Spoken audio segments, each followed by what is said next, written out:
warahmatullahi wabarakatuh.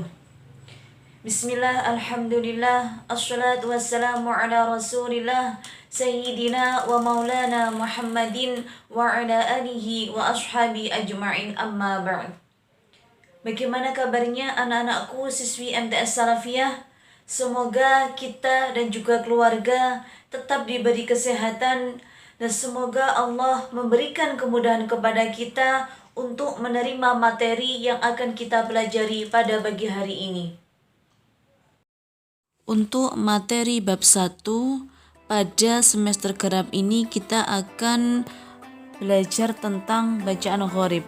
Adapun 5 bacaan gharib yang akan kita bahas, yang pertama adalah imalah, kemudian ismam, tashil, naql, yang terakhir mad dan qasr.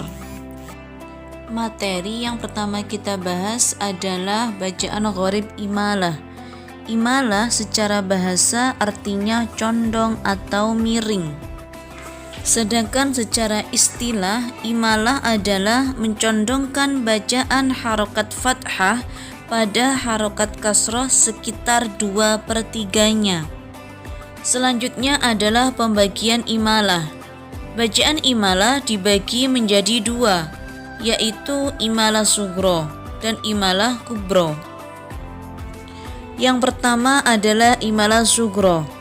Imalah sugro yaitu bacaan imalah yang diwasal pada kalimat atau lafadz yang lain. Bacaan tidak berhenti pada lafadz yang dimaksud.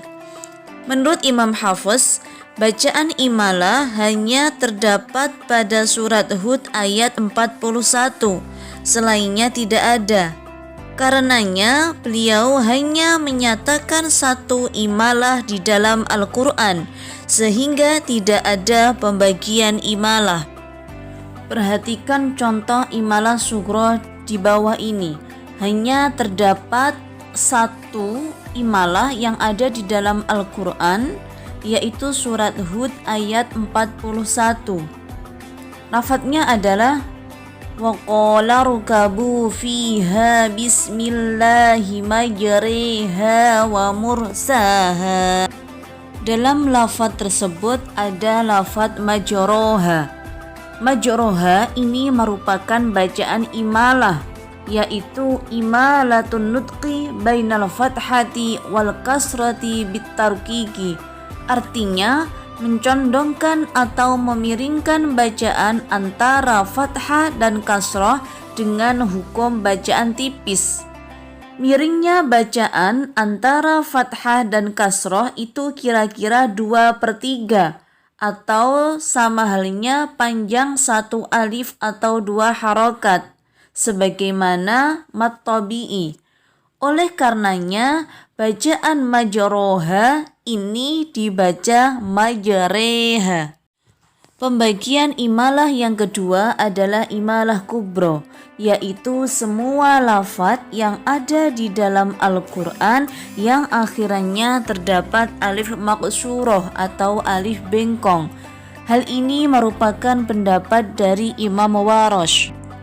Contoh dari imalah kubro adalah lafadz ahwa. Lafadz ahwa itu bacaannya atau dibaca ahwi. Kemudian ada lafadz wattaqo, dibaca wattaqi. Ada juga lafadz fatardo, dibaca fatardi. Pengecualian yaitu khusus bagi nama manusia yang akhirnya alif maqsurah itu tetap dibaca seperti biasanya.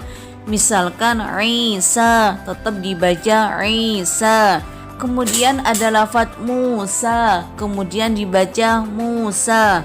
Lafadz Mustafa tetap dibaca Mustafa. Materi gharib yang kedua adalah tentang ismam. Ismam secara bahasa artinya monyong atau mencucu. Sedangkan secara istilah, ismam adalah mengkombinasikan harokat fathah dengan harokat dhammah disertai monyong bibirnya. Menurut Imam Hafiz, bacaan ismam di Al-Quran hanya terdapat pada satu tempat, yaitu di surat Yusuf ayat 11. Contoh dari bacaan gharib Ishmam adalah ya abana malaka la ta'manna ala Yusuf. Ketika kita membaca lafaz la ta'manna, posisi bibir kita adalah meringis, mencucu, meringis. Saya ulangi lagi, cara bacanya adalah la ta'manna. Bacaan gharib yang selanjutnya adalah tashil. Tashil secara bahasa adalah mudah atau meringankan. Sedangkan secara istilah, tashil adalah membaca antara hamzah dan alif.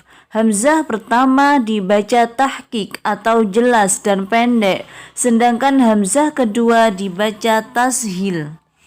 Cara membacanya adalah di tengah-tengah antara huruf hamzah dan huruf ha, sehingga lafaz yang keluar tidak seperti hamzah, tidak juga seperti ha.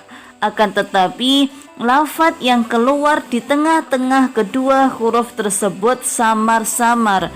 Contohnya adalah lafaz aha jamiyun wa arabi. Aha jamiyun wa arabi. Materi gharib yang keempat adalah tentang naql. Naql secara bahasa memiliki arti memindah. Sedangkan secara istilah, naql adalah memindahkan harokat hamzah ke huruf sebelumnya, setelah itu hamzahnya dibuang. Dalam qiraah Imam Asyim riwayat Hafiz, bacaan naql di dalam Al-Quran hanya terdapat pada satu tempat, yaitu di surat Al-Hujurat ayat 11. Lafadznya adalah bi'salis mul fusuku ba'dal iman. Di situ ada lafadz bi'sal ismu. Ada huruf alif lam yang dibaca kasroh lamnya, sedangkan kata ismun hamzahnya tidak dibaca. Di situ tertera lafadz bi'sal ismu, tapi membacanya tidak bi'sal ismu, melainkan bi'salismu. Jadi bacanya adalah bi'salismul fusuku ba'dal iman. Alhamdulillahirrabbilalamin. Pembelajaran kita pada hari ini telah selesai. Untuk bacaan gharib yang lainnya, yaitu terkait mad dan qasr, insyaallah akan kita lanjutkan pada pertemuan berikutnya. Selanjutnya, untuk mengetahui sejauh mana kalian memahami tentang materi yang dibahas pada hari ini, silahkan kalian mengerjakan tugas dalam bentuk tabel. Buatlah masing-masing contoh satu dari bacaan gharib yang telah dibahas tadi. Selanjutnya, lafadz yang kalian temukan itu merupakan bacaan apa, kemudian lafadz tersebut terdapat pada juz berapa, surat apa, ayat berapa, kemudian dikasih keterangan.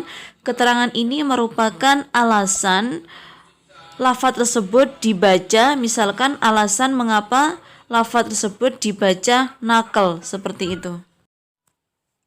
Mungkin cukup sekian yang bisa saya sampaikan. Semoga apapun ilmu yang kita dapatkan pada pagi hari ini bisa bermanfaat dan aktivitas yang kita lakukan diridhai oleh Allah Subhanahu wa taala. Sekian dari saya, ada salahnya mohon maaf. Wassalamualaikum warahmatullahi wabarakatuh.